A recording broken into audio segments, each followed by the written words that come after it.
ध्येयं सदा परिभवग्नमविष्टदोहं तीर्थास्पदं शिवविरञ्चिनुतं शरण्यं भृत्यार्तिहं प्रणतपालभवाब्धिपोतं वन्दे महापुरुषते चरणारविन्दम्। अज्ञानतिमिरान्धश्च ज्ञानाञ्जनशलाकया चक्षुरुन्मीलितं येन तस्मै श्रीगुरुवे नमः। तप्तकाञ्चन गौरांगी राधे वृंदावनेश्वरी वृषभानुसुते देवी प्रणमामि हरिप्रिये।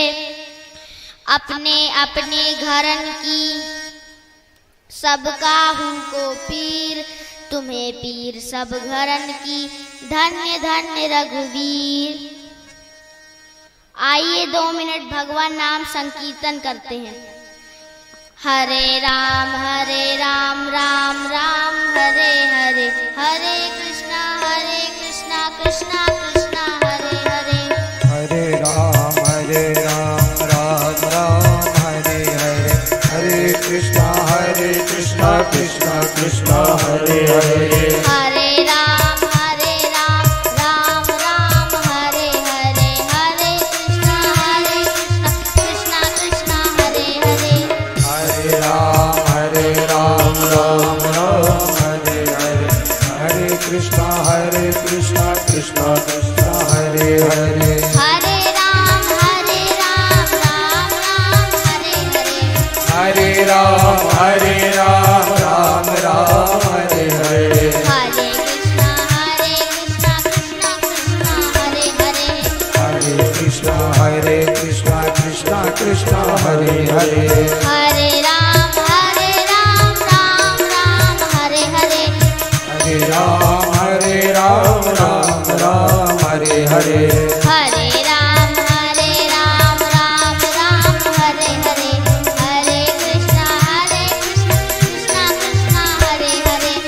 हरे राम राम हरे हरे, हरे कृष्णा कृष्णा कृष्णा हरे हरे। हरे राम राम हरे हरे, हरे कृष्णा कृष्णा कृष्णा हरे हरे। हरे राम राम हरे हरे, हरे कृष्णा कृष्णा कृष्णा हरे हरे। हरे राम राम हरे हरे, हरे कृष्णा कृष्णा कृष्णा हरे हरे। हरे राम हरे हरे, हरे कृष्णा कृष्णा कृष्णा हरे हरे। हरे राम राम हरे हरे, हरे राम हरे हरे। हरे कृष्णा कृष्णा हरे हरे। हरे कृष्णा कृष्णा हरे हरे। हरे राम राम हरे हरे। हरे राम हरे हरे। तो आज मैं आपको बताने वाला हूँ, सद्गुरु देव भगवान की कृपा से भगवान मिलते हैं।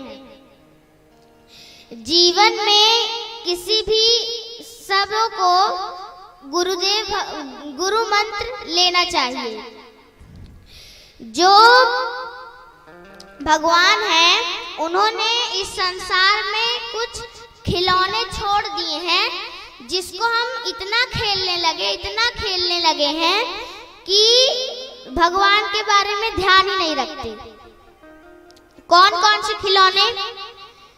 कभी किसी गार्डन में जाते हैं, पार्क में, किसी बगिया में, खेतों में जो सुंदर सुंदर फूल रहते हैं, हम उनको देखते लगते हैं और खूब देर तक वहीं पर खड़े रहते हैं। क्योंकि जो फूल होते हैं उनके रंग से उनकी सुंदरता बढ़ती है। जो अगर हम किसी सुंदर व्यक्ति को देख ले तो सोचते हैं कि ये कितना सुंदर है। अरे जब ये फूल इतना सुंदर है, जब ये व्यक्ति इतना सुंदर है, तो जिसने इसको बनाया है वो कितना सुंदर होगा।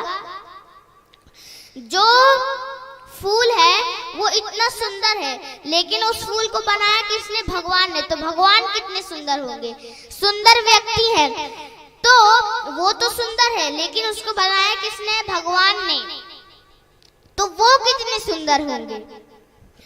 जैसे जब कोई बच्चा रोता है तो माँ उसको खिलौना दे देती है, तो उसी को खेलता रहता है और माँ सोचती है मेरा काम भी हो जाएगा, ये खेलता रहेगा। जो लोग कहते हैं कि सिर्फ छोटे बच्चे खिलौने से खेलते हैं, बड़े बच्चे भी खेलते हैं। बड़े बच्चे खेलते हैं माया के खिलौने से, और माया भी कुछ नहीं है, माया मन का एक खेल है, मन का खिलौना है माया। तो हम ये माया के खिलौने से कैसे मुक्त हो जाएं, ये हमें सद्गुरुदेव भगवान से मंत्र लेने के बाद पता चलेगा। इनसे हम मुक्त हो जाएं। कैसे मुक्त होंगे? सद्गुरुदेव भगवान की कृपा से हम मुक्त हो जाएंगे। और सद्गुरुदेव भगवान चाहिए तो अच्छे ज्ञानी, ऐसे वैसे नहीं। एक व्यक्ति था, नया नया मंत्र लिया गुरुदेव भगवान से, अभी उसको सब पता था, ज्ञान वगैरह वेदांत सब पता था। ब्रह्म मुहूर्त में उठना, ब्रह्म मुहूर्त माने 4 या तो 5 बजे उठना। अगर ज्यादा थके हारे हो तो 6 बजे उठ जाओ, लेकिन 7 बजे तो उठना ही नहीं चाहिए। ये दरिद्रता के लक्षण है। जो 7 बजे उठते हैं ये दरिद्रता के लक्षण है। बहुत से लोग देखे हैं 12-12 बजे तक सोएंगे और ब्रश मंजन भी नहीं करेंगे, नहाएंगे भी नहीं, बैठ जाएंगे, बोलेंगे कि चाय ले आओ। जिस समय लोगों का भोजन हो जाता है, विश्राम करते हैं, उस समय उठ के बिना दंत धावन किए, बिना नहाए धोए खाना चालू कर देते हैं। ऐसे ऐसे भी लोग होते हैं। लेकिन वो जो व्यक्ति था उसको सब पता था ब्रह्म मुहूर्त। जब सुबह उठा तो देखा गुरुदेव भगवान सोए पड़े हुए हैं। जबकि जो गुरु होते हैं उन्हें तो ब्रह्म मुहूर्त में उठना चाहिए, साथ साथ गुरु के शिष्य को भी। लेकिन यहाँ शिष्य ब्रह्म मुहूर्त में उठे हैं और गुरु कब उठ रहे हैं? 11 बजे, जिस समय लोग नहा लेते हैं, दंत धावन कर लेते हैं, नाश्ता कर लेते हैं, जब भोजन बनता है तब उठे हैं गुरुदेव भगवान। ऐसे गुरुदेव भगवान नहीं होने चाहिए। गुरुदेव भगवान हो तो कैसे हो? ज्ञानी हो। लेकिन हमें कभी भी ये नहीं सोचना चाहिए कि ऋषि अलग है, मुनि अलग है, संत अलग है, महात्मा अलग है, गुरुदेव भगवान अलग है। इन सब के नाम अलग है, वस्त्र भूषण अलग है। संत के वस्त्र भूषण अलग है, ऋषि के अलग है, मुनि के अलग है, महात्मा के अलग है, गुरुदेव भगवान के अलग है। ये सब गुरुदेव भगवान के साक्षात स्वरूप है। अगर भगवान से मिलना है तो गुरुदेव भगवान से मंत्र ले लो, भगवान से मिल हो गया। जो गुरुदेव भगवान होते हैं वो साक्षात भगवान के स्वरूप होते हैं। अगर भगवान मिल जाए तो भगवान मिल गए, लेकिन अगर सद्गुरुदेव भगवान मिल गए तो भी सोच लेना चाहिए कि भगवान मिल गए, क्योंकि वो भी भगवान के स्वरूप होते हैं। तो अभी मैंने बताया संत कैसे हो? अच्छे संत हो, ज्ञानी हो, ढोंगी बाबा वगैरह नहीं चलेंगे, ज्ञानी संत हो। अब प्रश्न ये है कि ये जो बंधा हुआ जीव है सब माया के खिलौने में, उसे मुक्त कौन करेगा? इसका उपाय है। लेकिन जो लोग सोचते हैं कि हमें माता पिता ने जन्म दिया है, माता पिता ने तो दिया है, साथ साथ गुरुदेव भगवान ने भी दिया है। 3 गुरु होते हैं। पहली गुरु होती है माता, दूसरे पिता और तीसरे गुरुदेव भगवान। हाँ, चौथा है तो शिक्षक भी जोड़ सकते हैं। तो पहला जन्म तो माता पिता के द्वारा होता है, लेकिन जो दूसरा जन्म है वो किसके द्वारा होता है? गुरुदेव भगवान के द्वारा। इसलिए तो हम लोग उनकी, और जो गुरुदेव भगवान होते हैं उन्हें ब्रह्मा भी कहा है, विष्णु भी कहा है, महेश भी कहा है। महेश यानी शिव जी। तो जो ब्रह्मा जी हैं वो सृष्टि की उत्पत्ति करते हैं। जो सृष्टि है उन्होंने बनाई है, ब्रह्मा जी ने। मेरे पिताजी ने अभी कल परसों की भागवत में आपको बताया, चतुश्लोक की भागवत बताई थी। माया, भगवान का स्वरूप, आत्मा, ये सब मेरे पिताजी ने आपको बताया था। तो जो ब्रह्मा जी हैं उन्होंने सृष्टि की उत्पत्ति की है, और जो विष्णु जी हैं उन्होंने इसका पालन पोषण किया है, रक्षा की है, और जो शिव जी हैं उन्होंने इस सृष्टि को खत्म किया है, संहार किया है, प्रलय लाया है। तो इसी के द्वारा हम गुरुदेव भगवान की स्तुति करते हैं। गुरुर ब्रह्मा गुरुर विष्णु गुरुर देवो महेश्वरः गुरुर साक्षात परब्रह्म तस्मै श्री गुरुवे नमः। गुरु ब्रह्मा भी है। जैसे हमें माता पिता जन्म देते हैं, वैसे गुरु भी हमारे अंदर अच्छाइयों को जन्म देते हैं। फिर आती है विष्णु जी की बात। विष्णु जी क्या करते हैं? रक्षा करते हैं, पालन करते हैं। गुरुदेव भगवान भी रक्षा करते हैं। कैसे? एक गुरु जी थे, अभी उन्होंने एक नया मंत्र दिया था एक व्यक्ति को। अब एक हफ्ते मंत्र के एक हफ्ते देने के बाद उनको जाना था गुरु जी को तीर्थ यात्रा में। शिष्य ने बोला गुरुदेव भगवान मैं भी चलता हूँ आपके साथ। गुरुदेव भगवान ले गए, दोनों गए और पैदल जाते जाते थक गए। रात का समय भी था, नींद आ रही थी, पेड़ की छाया के नीचे सो गए। गुरुदेव भगवान तो ब्रह्म मुहूर्त में उठे, 4 बजे उठे, लेकिन शिष्य अभी सो रहा था। तो गुरुदेव भगवान को लगा अभी ब्रह्म मुहूर्त वगैरह ज्ञान वगैरह आत्मज्ञान नहीं जानता है, जब उठेगा तब इसको बता दूंगा। गुरुदेव भगवान नहाने गए, एक नदी थी वहां नहाए, राम राम करते करते आए तो देखा जो उनका शिष्य था पेड़ के नीचे, वहां से सांप आ रहा था काटने के लिए। गुरुदेव भगवान बड़े ज्ञानी, सांप से बोली कि तुम जा क्यों रहे हो मेरे शिष्य को काटने?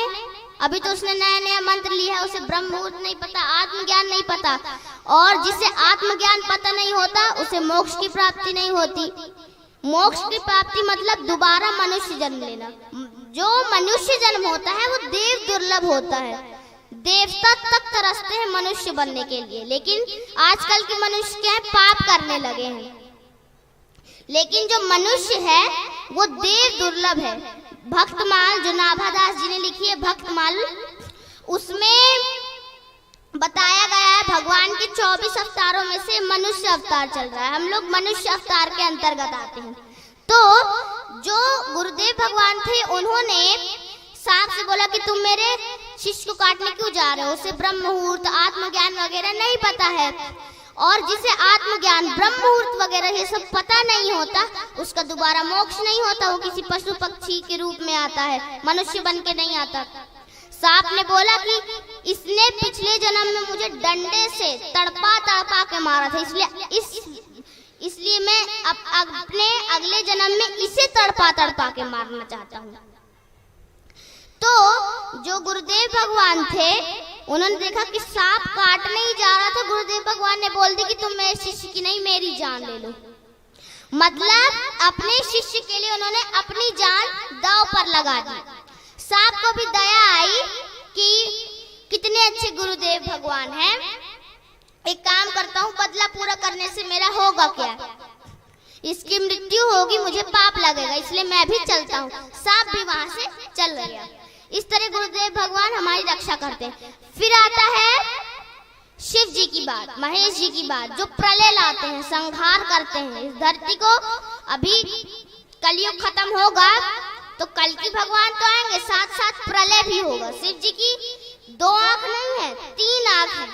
2 तो यहाँ है, लेकिन ऊपर भी यहाँ पर एक आंख रहती है, और वो आंख हमेशा बंद रहती है, और जब वो आंख खुलती है तब प्रलय आता है, यानी संहार आता है। तो जो गुरुदेव भगवान है वो हमारे अंदर का जितनी भी बुराई होती है हमारे शरीर के अंदर, उसको वो खत्म कर देते हैं। इसीलिए तो हम बोलते हैं गुरुर ब्रह्मा गुरुर विष्णु गुरुर देवो महेश्वरः गुरुर साक्षात परब्रह्म तस्मै श्री गुरुवे नमः। और तो और जो गुरुदेव भगवान होते हैं वो हमें ज्ञान भी देते हैं। माता पिता पढ़ा लिखा के ज्ञान देते हैं, वैसे गुरुदेव भगवान भी देते हैं। जो गुरुदेव भगवान, अगर किसी के पास ज्ञान नहीं होता है तो एक पशु के बराबर है वो, चाहे जितने बड़े कुल में जन्म ले ले, जितना रईस उसका परिवार हो, उसका रूप भी अच्छा है, शरीर भी अच्छा है, स्वस्थ है, एकदम कुछ नहीं हो रहा, गोरा नारा, रईस परिवार का, बड़े कुल में जन्म लिया है, लेकिन अगर उसके पास ज्ञान नहीं है तो वो पशु के समान है। हम लोग गाय को माता क्यों बोलते हैं? क्योंकि गाय के अंदर ज्ञान होता है। भैंस को क्यों नहीं बोलते? भैंस भी तो दूध देती है, भैंस के अंदर ज्ञान नहीं होता। अभी एक जगह मेरे पिताजी गुरु मंत्र देने जा रहे थे, जैसे हमारी गाड़ी निकल रही थी भैंस चल रही थी, अभी ठुक जाएगी गाड़ी तो मृत्यु होगी, लेकिन जब आगे गए जैसे ही देखी गाय ने हमारी गाड़ी पीछे मुड़ गई। मतलब ये ज्ञान है, इसलिए गाय को माता बोला जाता है। लेकिन जो भैंस होती है वो तो दूध देती है, लेकिन उसको हम माता नहीं कहते क्योंकि उसके अंदर ज्ञान नहीं होता है। मतलब अगर हमारे अंदर भी ज्ञान नहीं होगा, हम भी एक भैंसी के समान हैं, पशु के समान हैं। इसीलिए कहा गया है रूप यौवन संपन्ना विशाल कुल संभवा विद्याहीन न शोभन्ते निर्गिंधा युव किंशुका। जो बड़े कुल में जन्म लिया है, रईस परिवार है, गोरा चिट्टा नारा सब है, लेकिन अगर उसके ज्ञान नहीं है तो किंसुक के फूल के समान है। पलाश का फूल, छूले का फूल देखने में एकदम सुंदर लगता है, लेकिन उसके अंदर सुगंध नहीं होती, इसलिए भगवान को वो अर्पित नहीं किया जाता। जो पलाश का फूल होता है, छूले का फूल, अब उस फूल तो सुंदर रहता है, बहुत सुंदर लगता है वो फूल, लेकिन उसके अंदर खुशबू ही नहीं रहती, इसलिए वो कोई काम का नहीं रहता। मतलब अगर हमारे अंदर भी ज्ञान नहीं होगा, बड़े कुल में जन्म लिए होंगे, लेकिन अगर हमारे अंदर ज्ञान नहीं है तो हम भी पलाश के फूल यानी किंसुक के फूल, छूले के फूल के समान हैं। लेकिन अगर प्रश्न उठता है हमारे सामने भगवान और गुरुदेव भगवान दोनों खड़े हैं, तो हम सबसे पहले किसे प्रणाम करें? जो अगर गुरुदेव भगवान को प्रणाम करेंगे तो गुरुदेव भगवान यही बोलेंगे कि भगवान को करो, लेकिन भगवान को करेंगे तो भगवान बोलेंगे सदगुरुदेव को प्रणाम करो, गुरुदेव भगवान को प्रणाम करो। क्योंकि जीवन में अगर भगवान को देखना है तो गुरुदेव भगवान को देख लो, गुरु जी को देख लो, तो भगवान मिल जाएंगे। जितना पुण्य तुम्हें, जितना आशीर्वाद भगवान से तुम्हें मिलेगा, उतना ही आशीर्वाद गुरुदेव भगवान की कृपा से मिलेगा। गुरु गोविंद दोनों खड़े काखे लागू पाए, बलिहारी गुरु आपकी गोविंद दियो बताए। लेकिन अगर हमें भगवान मिल चुके हैं और हमें अभिमान हो गया है कि हमें भगवान मिले हैं, वो अभिमान सदगुरुदेव भगवान गला देते हैं। जैसे जो बर्फ होती है उसे तो अभिमान होता है कि मैं तो बहुत ठंडी हूँ, कोई मुझे छुएगा तो उसको ठंड लग जाएगी, लेकिन अगर उसको फ्रीजर से बाहर रख दो तो धीरे धीरे गलते गलते वो पानी बन जाती है। वैसे ही अगर हमें भगवान मिल जाए और हमें अभिमान हो जाए, वो अभिमान सदगुरुदेव भगवान गलाते हैं। कैसे? एक बड़े अच्छे भक्त थे भगवान के, नामदेव जी, जिनको भगवान विट्ठलनाथ जी उनके आमने सामने बात करे। जैसे मैं अभी आपके सामने आसपास बात कर रहा हूँ, वैसे ही भगवान विट्ठलनाथ जी नामदेव जी से आसपास बात कर रहे थे। विट्ठल भगवान जी कौन है? विट्ठल जो भगवान विष्णु हैं, महाराष्ट्र में, मुंबई वगैरह की जगह महाराष्ट्र में उनको वो कहा जाता है विट्ठलनाथ जी, विष्णु भगवान को विट्ठलनाथ जी। हमारे यहाँ जो विष्णु जी की फोटो होती है वो नीले नीले रंग में होती है, लेकिन वहाँ की विट्ठलनाथ जी की फोटो, वहाँ की विष्णु जी की फोटो काली काली रहती है। मंदिर भी है वहाँ विट्ठलनाथ जी की। तो जो नामदेव जी थे वो विट्ठल जी से एकदम आमने सामने बात किया करते थे। तो एक दिन संत मंडली जा रही थी, वहाँ संत ज्ञानेश्वर थे। ज्ञानेश्वर जी भी बहुत बड़े भक्त थे भगवान के। उनकी बहन थी मुक्ता भाई, नामदेव जी थे, पूरी संत मंडली जा रही थी। जाते जाते उन्होंने गोरा कुमार जी को देखा, वही गोरा कुमार जी जिन्होंने माटी को रूंधते रूंधते अपने बच्चे को रूंध दिया था। और जब उन्होंने विट्ठलनाथ जी की पूजा की तो विट्ठलनाथ जी प्रकट हो गए, और जिस बच्चे को उन्होंने एकदम कुचल दिया था, रोन दिया था माटी में, वो वापस जिंदा हो गया था, वही विट्ठलनाथ जी। उसकी कथा आपने सुनी होगी। तो गोरा कुमार जी भी बड़े भक्त थे विट्ठलनाथ जी की, वो भी विट्ठल विट्ठल करते रहते थे। मतलब पूरी संत मंडली गोरा कुमार जी के घर से जाई। तो जो मुक्ताबाई जी थी उन्होंने गोरा कुमार जी को काका कहा। गोरा कुमार जी बड़े थे सबसे, इसलिए सब उनको काका बोलते थे। तो जो मुक्ताबाई थी, उन्होंने जो गोरा कुमार जी थे उनसे बोला कि काका कैसे हैं? गोरा कुमार जी ने बोला ठीक है। गोरा कुमार जी एक थपकी से माटी को थप रहे थे, मतलब बाहर से मार रहे थे और अंदर से सहला रहे थे। तो जब वो बाहर से मार रहे थे, अंदर से सहला रहे थे, थपकी दे रहे थे माटी को घड़े बनाने के लिए, कौन सा घड़ा ज्यादा कच्चा है और कौन सा पक्का है, तो मुक्ताबाई जी ने उन घड़ों में से जो थपकी थी उसे देख के बोला कि काका ये आप क्या कर रहे हैं? गोरा कुमार जी ने बोला कि बेटी मैं देख रहा हूँ कि कौन सा घड़ा कच्चा है और कौन सा पक्का। तो मुक्ताबाई जी छोटी थी, उन्होंने बोला कि आप हमें भी देख के बता दीजिए हमसे में कौन भक्त कच्चा है और कौन पक्का। जो गोरा कुमार जी थे उन्होंने सबको देखा, सब पक्के थे, लेकिन नामदेव जी थोड़े कच्चे थे। तो नामदेव जी को गुस्सा आया। उन्होंने सोचा कि मैं तो कितनी बार भगवान से मिल चुका हूँ, भगवान मेरे को कितनी बार दर्शन दिए हैं आमने सामने विट्ठल नाथ जी, तब भी ये मुझे कच्चा भक्त बोल रहा है। अरे तुझे तो कितनी कम बार भगवान मिले हैं, मुझे तो तुझसे ज्यादा मिले। गोरा कुमार जी के लिए मन में सोचा और बोला कि तू मुझे कच्चा भक्त बता रहा है। गोरा कुमार जी गुस्से से घर गए, विट्ठल विट्ठल करने लगे। विट्ठल जी प्रकट हुए और आए, बोले कि क्या हुआ नामदेव, क्यों रो रहे हो? नामदेव जी ने बोला कि वो जो गोरा कुमार है वो मुझे कच्चा भक्त बता रहे हैं, आप मुझे इतनी बार मिले हैं तब भी। विट्ठल नाथ जी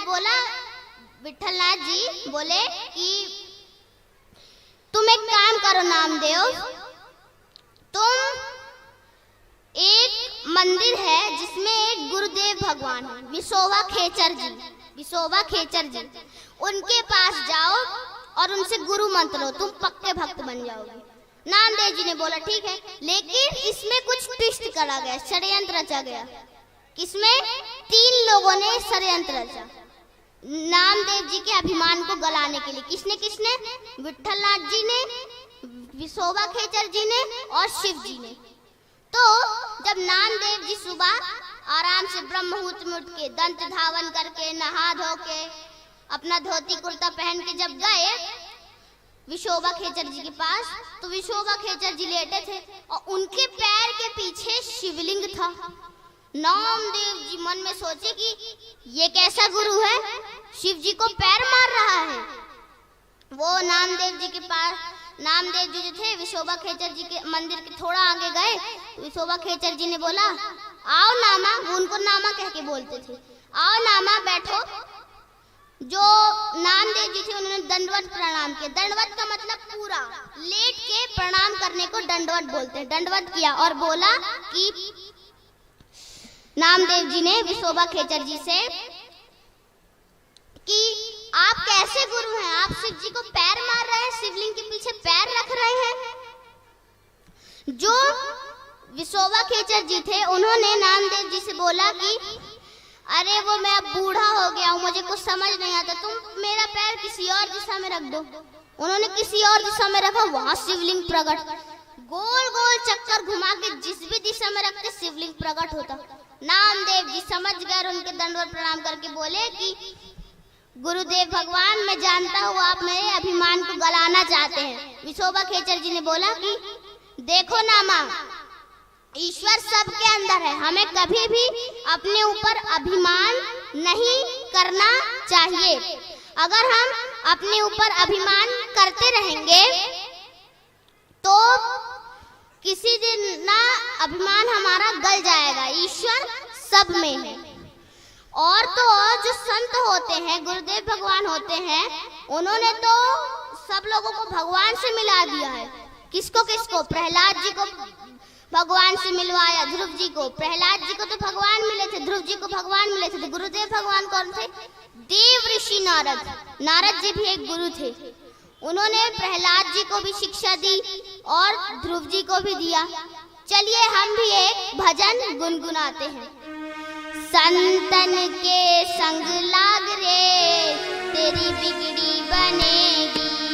संतन के संग लाग रे, तेरी बिगड़ी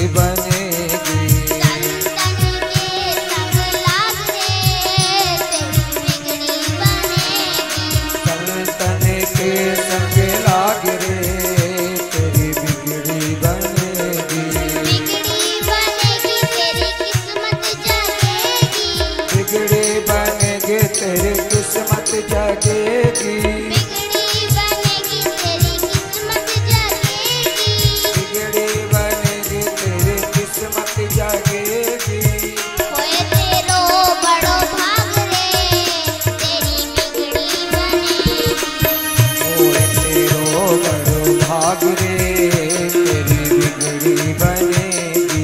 संतन के संग पुण्य कमाई, संतन संग कर पुण्य कमाए। संतन के संग पुण्य कमाई, संतन के संग पुण्य कमाए। राम चरण अनुराग रे तेरी बिगड़ी बनेगी। राम चरण अनुराग रे तेरी बिगड़ी बनेगी। संतन के संग लाग रे तेरी बिगड़ी बनेगी। संतन के संग लाग रे तेरी बिगड़ी बनेगी। ध्रुव जी की बन गई प्रहलाद जी की बन गई। ध्रुव जी की बन गई प्रहलाद जी की बन गई। ध्रुव जी की बन गई प्रहलाद जी की बन गई। ध्रुव जी की बन गई प्रहलाद जी की बन गई। हरि सुमिरन में लाग रे तेरी बिगड़ी बनेगी। हर सुमिरन में लाग रे तेरी बिगड़ी बनेगी। संतन के संग लाग रे तेरी बिगड़ी बनेगी। संतन के संग लाग रे तेरी बिगड़ी बनेगी। कागा से तोहे हंस बनावे, कागा से तोहे हंस बनावे। कागा से तोहे हंस बनावे। कागा से तोहे हंस बनावे। मिट जाए उनके दाग रे तेरी बिगड़ी बनेगी। मिट जाए उनके दाग रे तेरी बिगड़ी बनेगी। मिट जाए उनके दाग रे तेरी बिगड़ी बनेगी। मिट जाए उनके दाग रे तेरी बिगड़ी बनेगी। संतन के संग लाग रे तेरी बिगड़ी बनेगी। संतन के संग लाग रे तेरी बिगड़ी बनेगी। संतन के संग लाग रे तेरी बिगड़ी बनेगी। संतन के संग लाग रे तेरी बिगड़ी बनेगी। मोहनी शाम बहुत दिन सोया, मोहिनी श्याम बहुत दिन सोया। मोहनी शाम बहुत दिन सोया। मोहिनी श्याम बहुत दिन सोया। बहुत दिन सोया, बहुत दिन सोया। बहुत दिन सोया। मोहनी शाम बहुत दिन सोया। जाग सके तो अब जाग रे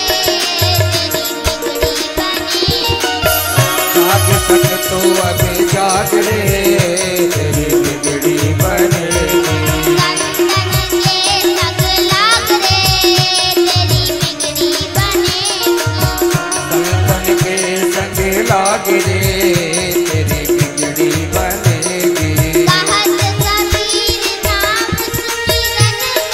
कहत कबीर नाम सुमिरन में, कहत कबीर नाम सुमिरन में। कहत कबीर नाम सुमिरन में। कहत कबीर नाम सुमिरन में। लाग सके तो मन लाग रे तेरी बिगड़ी बनेगी। संतन के संग लाग रे तेरी बिगड़ी बनेगी।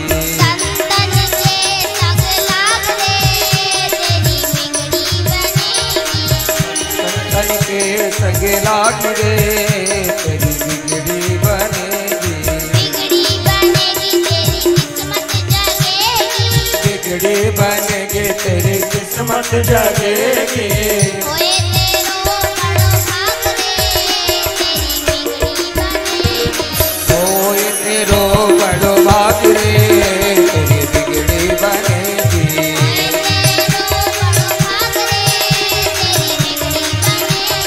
होए तेरो बड़ो भाग रे तेरी बिगड़ी बनेगी। बिगड़ी बनेगी बिगड़ी बनेगी बिगड़ी बनेगी बिगड़ी बने। हम भी बोले सदगुरुदेव भगवान